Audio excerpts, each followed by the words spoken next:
Sei pensionato e vuoi servizi di qualità per te e la tua famiglia? Iscriviti e sostieni la CISL Pensionati. Avrai più tutele e vantaggi e potrai stampare i dati della tua pensione, il CUD, l'OBSIM, necessari per la dichiarazione dei redditi. Inoltre, i possessori della card CISL possono fare acquisti ed usufruire di sconti, convenzioni, buone spese ed altro ancora. Per ulteriori informazioni e ricevere la consulenza adeguata, vienici a trovare nella sede FNP CISL a te più vicina.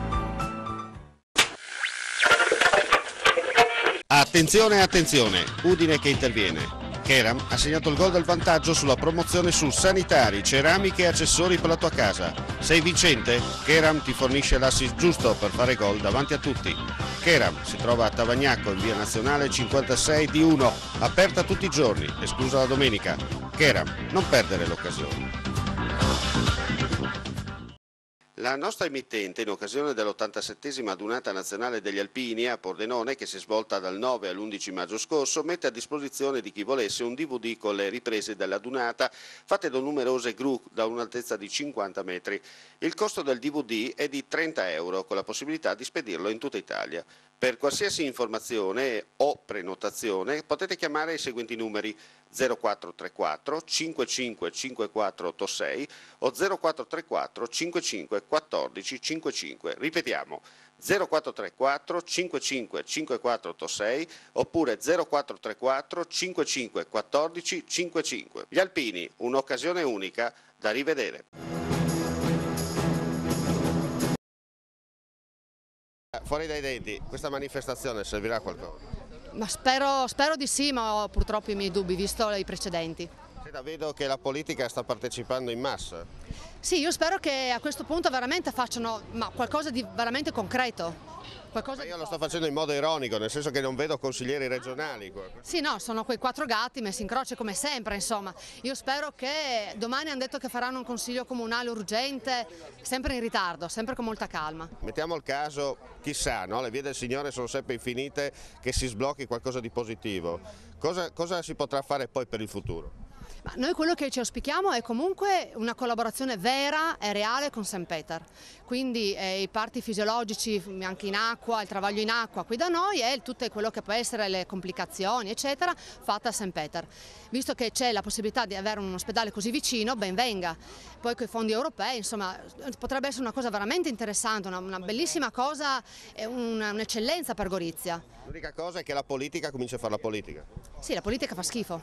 Allora Bertin, senta una cosa, siamo qua all'esterno dell'ospedale, voi come rappresentante del suo movimento ha un po' tirato le orecchie alla stampa perché spazio non vi viene dato, eppur voi siete qua in prima linea a combattere per la tutela dei cittadini goriziani e non solo. Certo, diciamo che più che una tirata d'orecchie alla stampa, mi sono permesso come Presidente del Movimento Popolare Italiano di segretario per la Fiamma di Gorizia di far osservare la mancanza di trasparenza, di informazione da parte degli organi televisivi, visto che ci stava TV Lubiana, ci stava anche per quello che... Noi andiamo a colori e in HD come tutti gli altri, siamo qua.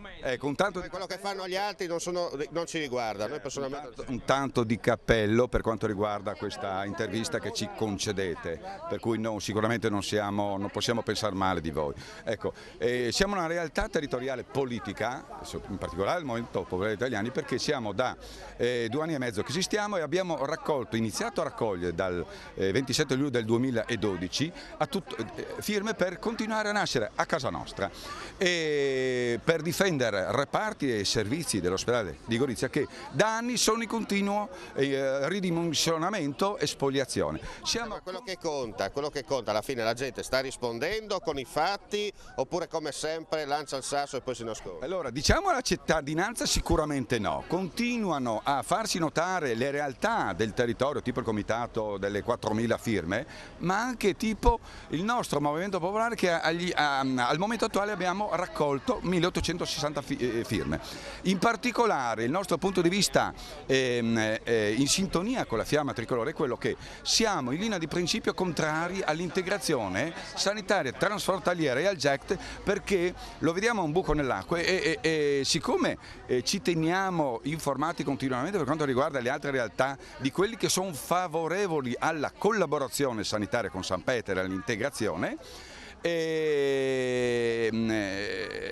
che stanno dimostrando appunto queste realtà favorire all'integrazione, che gli andrebbe bene comunque andare a partorire a San Pietro. Su questo noi non transigiamo. Importante essere chiari, no? Ecco, vogliamo continuare a partorire a casa nostra, punto e basta. Vogliamo continuare a tenerci la coronarica e a rischio anche la coronarica di chiusura, non solo al medico di guardia della medicina che hanno deciso di tirar via la notte, ma il rischio per i pazienti quale sarà? Portelli, situazione abbastanza critica. Ma allora la situazione critica di oggi arriva molto da lontano in realtà, no? E non è solo una questione di punto nascita. Per quanto riguarda l'aspetto sanitario e ospedaliero, voglio dire, i ridimensionamenti dell'offerta sanitaria in città e nell'Isontino vengono avanti da almeno 20 anni. Le leggi Fasola sono l'inizio del disastro e la politica regionale, destra, sinistra, al centro, non è mai stata in grado di modificare quell'impostazione lì. Queste di oggi sono solo le conseguenze di quelle scelte. Conferma anche Bianchini? Buongiorno, confermo tutto quello che ha detto, che questo parte da molto lontano. Allora, noi nel 1996 avevamo fatto il referendum per bocciare le leggi 12-13 di Giampiero Fasola. È da lì che parte il tutto. Poi, e io sono uno che faccio nomi e cognomi, il governatore Illy, quando veniva a parlare qui con noi, aveva sempre detto: se divento governatore la prima cosa cambio le leggi 12-13, non ha cambiato niente. Allora io che sono dentro dico che oggi come oggi questa politica sia da una parte che dall'altra mi fa schifo, perché io sono 20 anni che mi batto su questo. Andando sul problema di oggi, noi dovevamo fare la cittadella sanitaria transfrontaliera, che era l'unica salvezza per tutti noi, Gorizia, Monfalcone, Grado compreso. Invece io sono sicuro che anche Monfalcone, che oggi gode, domani chiuderà, e secondo me questo diventerà una RSA. Perciò invito i cittadini tutti, la sinistra, la destra e il centro, di fare qualcosa di realmente grosso, altrimenti noi saremo come sempre l'agnello sacrificale. Grazie. La questione del punto nascita, come diceva Livio e come ribadisco, viene da più lontano. Però i problemi della città non sono solo questi, c'è tutto un ridimensionamento del ruolo e delle funzioni del capoluogo che è messo in discussione. Allora io spero che ci sia un cambio di passo dei cittadini goriziani, che si rendano conto che è l'orgoglio di essere cittadini goriziani, la storia che ha avuto questo territorio, gli faccia scendere in piazza. Sì, scendere in piazza.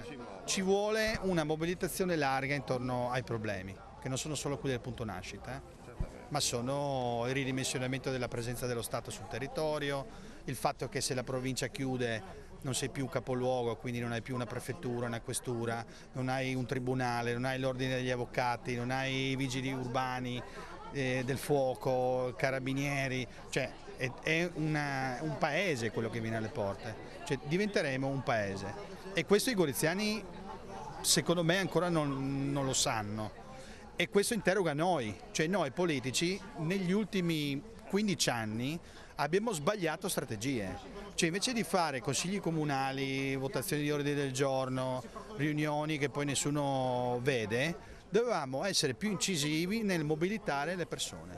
Io spero che sia arrivato il momento di tirare fuori le palle.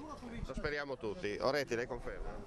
Io confermo e dico soltanto che Gorizia, se vuole uscirne viva da questa chiusura del punto nascita, deve lavorare in questo momento in modo trasversale. In questo momento non ci sono colori, non ci sono ideologie, c'è un gruppo, una classe politica e tutti i cittadini che seguiranno, che devono lavorare per il bene di Gorizia. Lasciamo stare gli schieramenti e le ideologie, perché in questo momento fanno soltanto male. Lavoriamo perché questo punto nascita non venga chiuso. Settimana prossima ci riuniremo come conferenza dei capigruppo per convocare un consiglio comunale straordinario con un unico punto all'ordine del giorno per evitare la chiusura già decisa dalla Regione riguardo al punto nascita, e io proporrò di farlo in piazza proprio perché, ne parlavo anche prima con Federico Portelli della provincia, in questo momento non bisogna strumentalizzare questo discorso, ma bisogna portarlo in piazza. Dopodiché, l'ho già proposto sugli organi di informazione, andiamo a Trieste, andiamo a casa loro, bussiamo a casa loro e dimostriamogli tutte le validissime motivazioni per cui questo punto nascita non deve chiudere, per tutta una serie di motivi che è inutile che adesso li dico qui, perché sono usciti e sono risaputi dalla Regione, dalle aziende sanitarie, dai cittadini, dai politici, da tutti. Andiamo in Regione, perché finché Gorizia continuerà a parlarsi addosso su Gorizia, noi non usciremo vivi. Lo stiamo vedendo negli anni, ogni anno ci tagliano qualcosa. Andiamo in Regione come Consiglio Comunale e non muoviamoci da lì finché non otterremo quello che vorremmo. Uguale riapertura del punto nascita. Sei pensionato e vuoi servizi di qualità per te e la tua famiglia? Iscriviti e sostieni la CISL Pensionati. Avrai più tutele e vantaggi e potrai stampare i dati della tua pensione, il CUD, l'OBSIM, necessari per la dichiarazione dei redditi. Inoltre, i possessori della card CISL possono fare acquisti ed usufruire di sconti, convenzioni, buone spese ed altro ancora. Per ulteriori informazioni e ricevere la consulenza adeguata, vienici a trovare nella sede FNP CISL a te più vicina. Attenzione, attenzione, Udine che interviene. Keram ha segnato il gol del vantaggio sulla promozione su sanitari, ceramiche e accessori per la tua casa. Sei vincente? Keram ti fornisce l'assist giusto per fare gol davanti a tutti. Keram si trova a Tavagnacco in via Nazionale 56 D1, aperta tutti i giorni, esclusa la domenica. Keram, non perdere l'occasione. La nostra emittente, in occasione dell'87esima adunata nazionale degli alpini a Pordenone, che si è svolta dal 9 all'11 maggio scorso, mette a disposizione di chi volesse un DVD con le riprese dell'adunata fatte da numerose gru da un'altezza di 50 metri. Il costo del DVD è di 30 euro, con la possibilità di spedirlo in tutta Italia. Per qualsiasi informazione o prenotazione potete chiamare i seguenti numeri: 0434 55 5486 o 0434 55 14 55. Ripetiamo: 0434 55 5486 oppure 0434 55 14 55. Gli alpini, un'occasione unica da rivedere.